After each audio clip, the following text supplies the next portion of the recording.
you want to give your slide to your audience, you may want to print it. And to print it, you simply go to File, you go to Print, and over here you can see that you can choose the printer that you want. And you can also choose the number of copies you want to print. So if you have 5 copies, it will print 5 copies of the print. I'm just going to leave that to 1, and for printer, I'm going to choose Microsoft Print to PDF, which actually prints a PDF file inside my desktop itself. So over here you can see that I got different settings for printing. So there's Print All Slides, which will actually print all the slides, a full page slide right here. Over here, if you were to choose Print Selection, it will only select print the selection, the selected slide right here, the selected slide. So if I were to shift select these, go to File, Print, and over here only Print Selection, you can see that only 2 slides are there because I selected only 2 of them.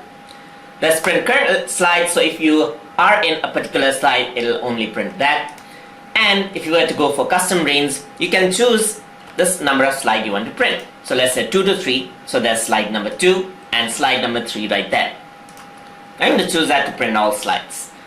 Over here, you can choose different types of slides as well. So there's a full page slide, which is the default options. There's noted pages right here, you can see.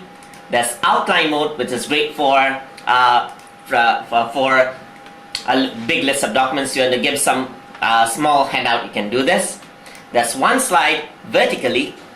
There's 2 slides per page. There's 3 slides per page with the note taking places. There's 4 slides per page option as well. There's 6 slides per page, 9 slides, 4 slides, 6 vertical slides, and 9 vertical, just like that. So only the arrangement is different in this. So you can frame the size as well. So you can see if you do not want to frame it, you can simply select this out as well. If you want high quality slides, simply click on that. It will print out high quality. And you can also scale to fit the paper, as you can see. So if you were to scale to fit to paper, it will scale out everything out right here. Disable it, it will zoom out a bit. So if you want to utilize all the spaces, simply go to scale to fit.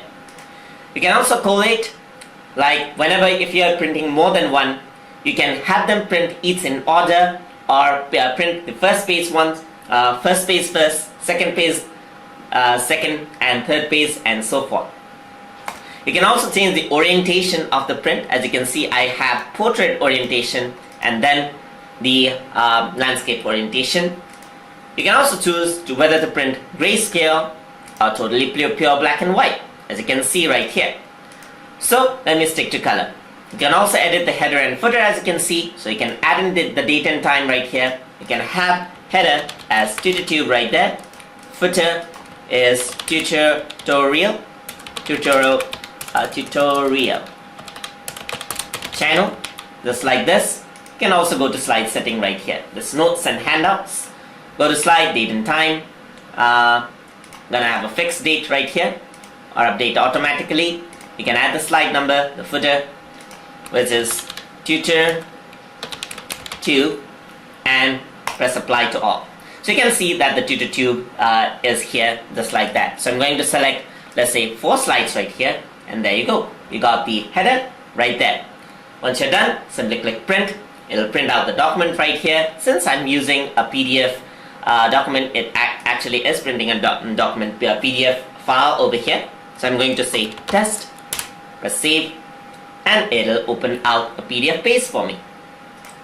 So as you can see, it printed out a PDF page for me with the options that I chose. So I got all of the slides, the header right there with tutor and the date.